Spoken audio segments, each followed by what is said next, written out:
So friends, welcome to the series of xprotocol.com. अगला जो topic है that is the X chain, that is the next generation layer 2 solution.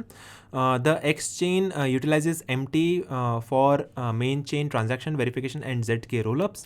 So ZK rollup का मतलब ये है कि that they are deriving the security from Ethereum network and they are scaling up the security as well. So ZK का function यही है कि they are deriving the security from the Ethereum network because Ethereum is a highly secure network. So they are implementing the technology of ZK rollups into their blockchain, and that is doing so that they can become affordable and efficient transactions. उसके अलावा the chain seamlessly interacts with the main chain, ensuring smooth transaction validation and data preservation.